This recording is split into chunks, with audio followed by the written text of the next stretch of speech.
मोदींच्या सभेमध्ये घोषणा देणारा तरुण किरण सानप शरद पवारांच्या भेटीला। किरण सानप हा राष्ट्रवादी शरद पवार गटाचा पदाधिकारी। मोदींच्या सभेमध्ये घोषणाबाजी करणारा तरुण माझ्या पक्षाचा असला तर मला त्याचा गर्व, शरद पवार म्हणाले होते।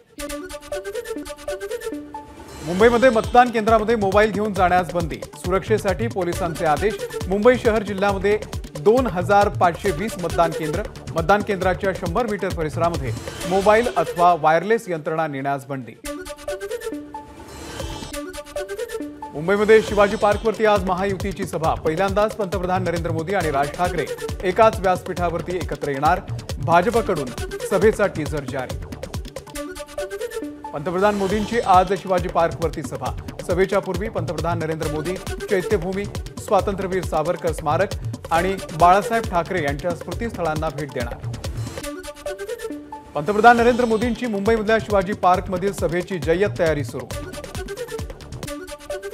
आज बीकेसीमध्ये इंडिया आघाडीची प्रचार सभा। या सभेमध्ये उद्धव ठाकरे, शरद पवार, मल्लिकार्जुन खरगे, दिल्लीचे मुख्यमंत्री अरविंद केजरीवाल उपस्थित राहणार। सभेचा टीझर जारी।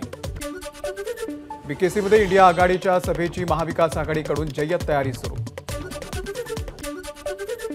ठाकरे गटाचे नेते आदित्य ठाकरे यांनी काल रात्री बीकेसी येथील सभास्थळाची केली पाहणी। यावेळी अनिल परबही होते उपस्थित।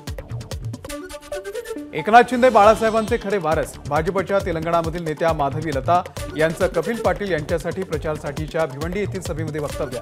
यावेळी तेलुगू भाषिक महिला, पुरुष मोठ्या संख्येने होते हजर। नवी मुंबईमध्ये नरेश म्हस्के यांच्या प्रचारार्थ मंत्री शंभूराज देसाई यांच्या उपस्थितीमध्ये जाहीर मेळाव्याचं आयोजन। नरेश म्हस्के मोठ्या मताधिक्याने निवडून येतील, शंभूराज देसाई यांना विश्वास। घाटकोपरमध्ये पंतप्रधान नरेंद्र मोदींच्या रोड शोमुळे लोकांना मनस्ताप सहन करावा लागला। माजी मुख्यमंत्री पृथ्वीराज चव्हाण यांचा मोदींवरती निशाणा। सांगलीमध्ये संजय पाटील आणि विशाल पाटील यांच्याकडून आपणच विजयी होणार असल्याचा दावा। विशाल पाटलांकडून मावळते खासदार म्हणून संजय काका पाटलांचा उल्लेख। दक्षिण मध्य मुंबई लोकसभा मतदारसंघामध्ये आदित्य ठाकरेंचा रोड शो। महाविकास आघाडीचे उमेदवार अनिल देसाई यांच्या प्रचारार्थ रोड शो। होर्डिंग पडले त्या दिवशी सांगितले होते, तो मालक कुठल्याही बिळामध्ये लपला तरी आमचे पोलीस त्याला शोधून काढतील। आज त्याला शोधून काढले, आता पर्दाफाश झालाय। सर्व परवाने उद्धव ठाकरे सरकारने दिले। उपमुख्यमंत्री देवेंद्र फडणवीस यांचा गंभीर आरोप। मध्य रेल्वेवरील छत्रपती शिवाजी महाराज टर्मिनसवरील फलाट क्रमांक 10 आणि 11च्या विस्तारीकरणाचं काम शेवटच्या टप्प्यामध्ये। त्यामुळे आज रात्रीपासून 1 जूनपर्यंत दररोज रात्री 11 ते पहाटे 5 वाजेपर्यंत 6 तासांचा ब्लॉक। मेल एक्सप्रेसच्या वेळापत्रकातही बदल।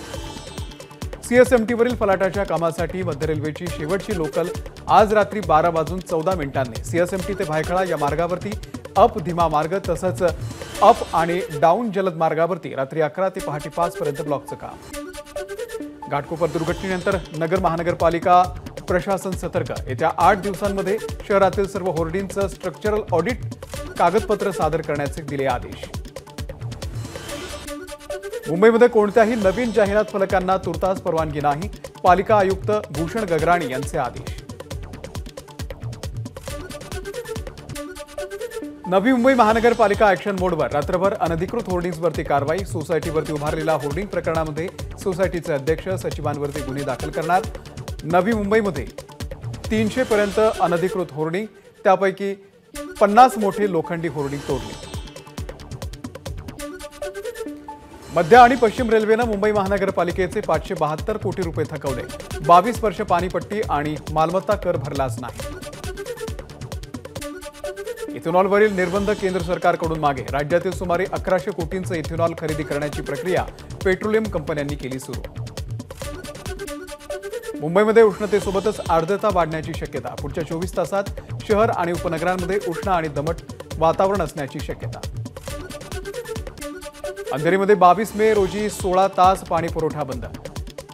अंधेरी पूर्व येथील जुनी नादुरुस्त जलवाहिनी काढून टाकण्यात येणार असल्यानं पाणी पुरवठा राहणार बंद। नायगाव जुचंद्र असा नवा बायपास टाकून बोरिवली कोकण रेल्वे मार्गाला जोडण्याचा कामाला आता पंतप्रधान नरेंद्र मोदी यांच्या निर्देशानुसार मंजुरी। रेल्वे मंत्री अश्विनी वैष्णव यांची कांदिवलीमध्ये माहिती।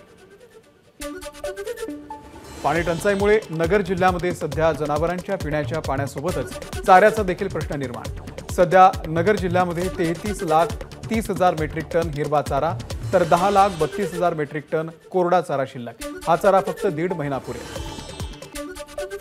यंदा केरळमध्ये मान्सून 31 मे रोजी दाखल होणार तर राज्यामध्ये 7 जून रोजी ऑनसेट येण्याची शक्यता। शिक्षण हक्क कायद्याच्या अंतर्गत 25% राखीव जागांवरील प्रवेशासाठी आजपासून 31 मे पर्यंत ऑनलाईन अर्ज भरता येणार। आरटीईच्या प्रवेश प्रक्रियेसंदर्भात मार्गदर्शक सूचना शिक्षण विभागाकडून प्रसिद्ध। यवतमाळ जिल्ह्यामध्ये विजांचा गडगडाट आणि वादळी वाऱ्यासह अवकाळी पाऊस। पावसामुळे आंबा, भुईमूग आणि पालेभाज्या या पिकांचं मोठं नुकसान। पालघरमध्ये अवकाळी पावसानं मोठ्या प्रमाणात झाडं आणि घरांची पडझड। वीज वाहिनीच्या तारा तुटल्यानं अनेक भागांमध्ये बत्ती गुल। पंढरपूरला अवकाळीचा फटका, अनेक भागांमध्ये मेघगर्जनेसह मुसळधार पाऊस। वाशिम जिल्ह्यामध्ये सलग 5व्या दिवशी अवकाळी पाऊस। पावसामुळे गारवा निर्माण होऊन नागरिकांची उकाड्यापासून सुटका। चिपळूणच्या ग्रामीण भागाला चक्रीवादळ आणि मुसळधार पावसानं झोडपलं। अनेक भागांमध्ये झाडं पडून रहदारीचे मार्गही बंद। नगर शहर परिसरामध्ये अवकाळी पाऊस। पावसामुळे वातावरणामध्ये गारवा। हवामान विभागानं 3 दिवसांपूर्वी व्यक्त केला होता पावसाचा अंदाज। हिंगोलीमध्ये लग्न सोहळ्याच्या कार्यक्रमामध्ये पावसामुळे वऱ्हाडी मंडळींची तारांबळ। भर पावसामध्ये डोक्यावर खुर्ची, चटई घेऊन पाहुण्यांनी टाकल्या अक्षदा।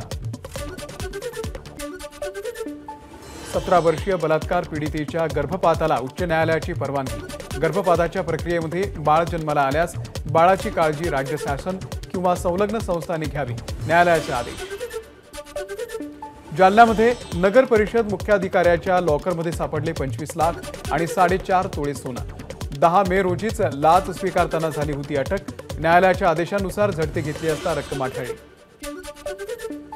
बोटीवरचा तांडेल झोपला आणि बोट चढली खडकावर। गुहागर तालुक्यातील बोऱ्या गावातला प्रकार। बोटीचं जवळपास 35 लाखांचं नुकसान। बोट खडकावरती चढल्याचा व्हिडिओ व्हायरल।